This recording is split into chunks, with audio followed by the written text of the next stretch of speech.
오늘의 큐티 말씀은 마태복음 3장 1절부터 12절입니다. 제목 세례 요한.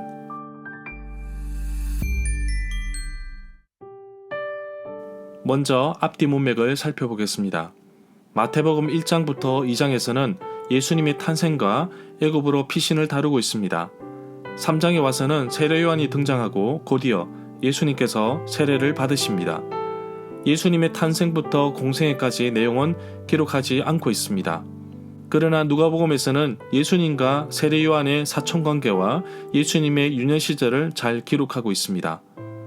복음서이지만 서로 다른 각도로 기록한 이유는 독자들이 다르기 때문입니다. 마태복음의 독자는 유대인이고 누가복음의 독자는 헬라인, 이방인이기 때문입니다. 예수님의 탄생 소식에 누가복음과 마태복음은 약간 다른 각도로 서술하고 있습니다. 그런 이유도 역시 독자들이 누구인가에 따라 달라지기 때문입니다. 예수님과 사촌관계였던 세례 요한의 역할은 따로 있었습니다. 이 내용은 누가복음에 나옵니다. 예수님의 제자 가운데 요한복음과 요한 서신을 기록한 요한과 예수님의 사촌이면서 세례를 베푼 요한과 구분하기 위하여 세례 요한, 사도 요한으로 구분짓기도 합니다. 세례 요한의 큰 임무는 바로 메시아로 오신 예수 그리스도를 준비하고 알리는 역할을 한 것입니다. 또한 예수님께서 가실 길을 예비하고 준비한 사람입니다. 문단을 나눠보겠습니다. 1절부터 6절은 세례를 베푸는 요한, 7절부터 12절은 성령과 불로 세례를 베푸시는 예수님, 1절에 보면 마태복음 3장 1절부터 12절은 마가복음 1장 2절부터 8절, 누가복음 3장 2절부터 17절에도 그 내용이 병행되고 있습니다. 또한 세례 요한은 요한복음 1장 6절에도 나옵니다. 그렇다고 해서 마태복음이 먼저 쓰인 것은 아닙니다. 이미 마가복음이 진술하고 있는 내용을 참작하거나 그 진술을 토대로 주제에 맞게 배열하고 있는 것으로 볼 수 있습니다. 세례 요한이 유대 광야에서 선포하기 시작했는데 여기 유대 광야는 요단강 하루 지역의 계곡을 가리킵니다. 그때 그 무렵이라는 때는 대략적인 추정으로 AD 27년경으로 보고 있습니다. 마태복음 2장의 사건은 누가복음 3장 1절부터 3절 이후 30년 정도 지난 공생애로 보고 있습니다. 2절에 보면 세례 요한이 회개하라 천국이 가까이 왔느니라고 하였습니다. 예수님도 동일한 메시지를 마태복음 4장 17절, 마가복음 1장 15절에서 선포하고 있습니다. 마태복음에서는 하나님의 나라 대신 천국, 하늘나라로 바꾸어 부르고 있습니다. 그런 이유는 바로 마태복음의 독자 유대인들 때문입니다. 경건한 유대인들 가운데 하나님이라는 말을 입으로 말하는 것을 공경하지 못한 것으로 생각하여 우회적인 표현으로 모습이 일반화되었기 때문으로 봅니다.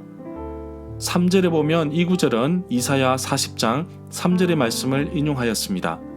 외치는 자의 소리여 이르되 너희는 광야에서 여호와의 길을 예비하라. 사막에서 우리 하나님의 대로를 평탄하게 하라. 이 구절의 말씀은 요한복음 1장 23절과 누가복음 1장 76절에도 그 내용이 병행되어 나오고 있습니다. 4절에 보면 세례 요한이 입고 있던 겉옷은 낙타 털로 짠 것인데 낙타 털은 매우 거칩니다.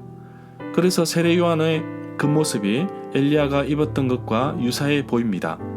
열왕기하 1장 8절에 의하면 엘리야는 털이 많은 사람인데 허리에 가죽띠를 띄었다고 기록하고 있습니다. 그래서 예수님 시대의 사람들은 세례 요한을 보면서 마치 엘리야를 연상케 된 것으로 봅니다. 9절에 보면 세례 요한에게 세례를 받으려고 찾아온 바리새인들과 사두개인들은 자신들은 아브라함의 후손, 곧 육체적인 후손이라고 생각했는데 이로 인해 하나님의 백성이 되었다고 생각하였습니다. 그러나 중요한 것은 아브라함의 육적인 후손이 아닌 영적인 후손이 중요하다는 사실입니다. 로마서 9장 6절부터 8절에 보면 바울도 이 사실에 대해서 강조하고 있습니다. 11절에 보면 세례 요한은 회개시키려고 물로 세례를 베풀지만 자신 뒤에 오시는 분은 자신보다 능력이 많으신 분이시며 그분의 신발을 들고 다닐 자격조차 없다고 하였습니다. 그분은 너희에게 성령과 불로 세례를 줄 것이라고 하였습니다. 세례 요한도 요단강에서 세례를 베풀었기 때문에 이름 앞에 세례라는 단어가 붙었습니다.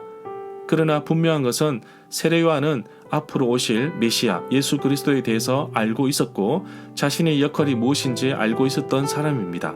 세례 요한은 예수님의 정체성을 분명하게 알고 있었는데 장차 오실 재판장에게 비유하고 있습니다. 심판관으로 묘사된 예수님은 세례 자체를 종말 심판으로 보았습니다. 절마다 상세한 설명과 구절에서 그리고 핵심 내용과 중심 줄거리는 네이버 블로그에 올려져 있습니다. 내게 주시는 교훈입니다. 세례 요한은 말합니다. 예수님은 손에 키를 들고 알곡과 쭉정이를 구별하신다고 합니다. 사실 알곡과 쭉정이는 섞여 있어서 구별이 잘 안 됩니다. 그러나 키질을 하게 되면 완전히 구별이 됩니다. 내가 세상 속에 살아가고 있을 때 알곡인지 쭉정인지 구별이 되지 않겠지만 심판의 그날에는 구별될 것입니다. 그렇다면 과연 나는 어떠한 사람인가요? 오늘도 나의 정체성에 대해서 묻고 싶습니다. 그리스도인으로서 살아가는 나는 정말 그리스도인가요? 아니면 무늬만 그리스도인가요? 그리스도인이라는 것은 예수 그리스도가 그 사람 안에 사는 사람을 말합니다. 하나님 보시기에 정말 귀한 알곡처럼 살아가야겠습니다. 세례 요한은 바리새파 사람들과 사두개파 사람들이 세례를 받으러 오는 것을 보고 진노의 메시지를 선포하였습니다.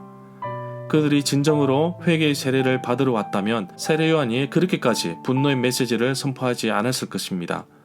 완전한 회개를 하지 않고 겉모습만 변화되기를 바라는 그들의 모습은 오늘날 많은 그리스도인들의 모습과 별반 다르지 않다고 봅니다.